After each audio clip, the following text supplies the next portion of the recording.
कहते हैं प्यार वो रिश्ता है जिसमें हम सामने वाले को अपने से ज़्यादा खुश देखना चाहते हैं, लेकिन कभी कभी वही प्यार हमें ज़िंदगी का सबसे बड़ा सबक सिखा देता है।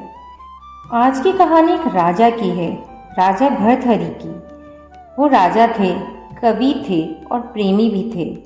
उनके शब्दों में इतनी ताकत थी कि आज भी लोग उनके श्लोक पढ़ते हैं। एक दिन उनके राज्य में एक ब्राह्मण अपनी पूजा पाठ से देवताओं को प्रसन्न कर लेता है। देवता उसे वरदान देते हैं और उस वरदान में वो उसे एक अमर फल देते हैं और कहते हैं इस फल को खाने वाला सदा युवा रहेगा, लंबी आयु पाएगा। ब्राह्मण ने सोचा, मुझे तो भिक्षा मांगकर ही जीवन बिताना है, मैं इतना लंबा जीवन लेकर क्या करूँगा। उसने निस्वार्थ भाव से वह फल राजा को दे दिया और सोचा अगर राजा लंबा जीवन जिएगा तो हमारी प्रजा भी तो सुखी रहेगी। राजा भर्तहरि ने फल को देखा और फिर मुस्कुराए, लेकिन तभी उनके मन में एक ख्याल आया कि यदि मैंने ये फल खाया तो मैं तो बहुत लंबे समय तक जीवित रहूँगा, पर मेरी पत्नी वह तो मुझसे ही पहले चली जाएगी और उसके बिना मैं तो जी नहीं पाऊँगा, क्योंकि वह प्रेम में थे। नहीं, यह फल मैं अपनी पत्नी को देता हूँ। और दोस्तों, यही उनकी सबसे बड़ी भूल थी, क्योंकि रानी का दिल तो किसी और के लिए धड़कता था, राज्य के ही कोतवाल के लिए। उसने राजा से मिला फल उस कोतवाल को दे दिया और रानी ने उस कोतवाल को कहा, इसे खा लेना ताकि हम दोनों हमेशा साथ रह सकें।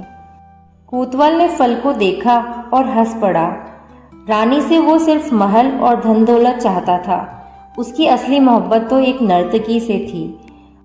कोतवाल ने सोचा, अगर यह अमर फल खाकर वही हमेशा जवान रहेगी तो मैं भी तो हमेशा खुश रहूँगा।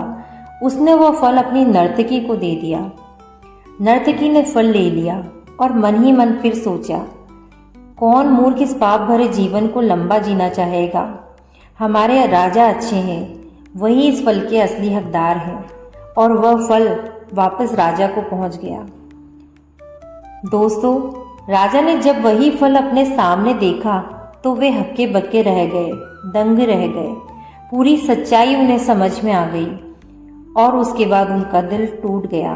वो समझ गए जिस प्रेम को वे सच्चा मान रहे थे वह तो छलावा था, झूठ था।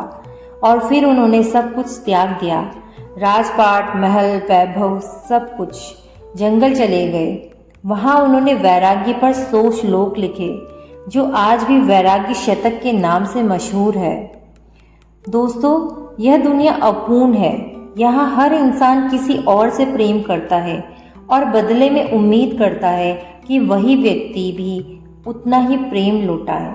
लेकिन सच यह है कि इंसान कभी भी पूर्ण नहीं हो सकता। सिर्फ एक ही है जो हमें उतना ही प्रेम करता है जितना हम उससे करते हैं, और वो है ईश्वर।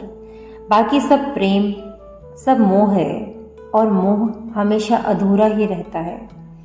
और याद रखिए, सच्चा प्रेम शब्दों से नहीं, त्याग से पहचाना जाता है।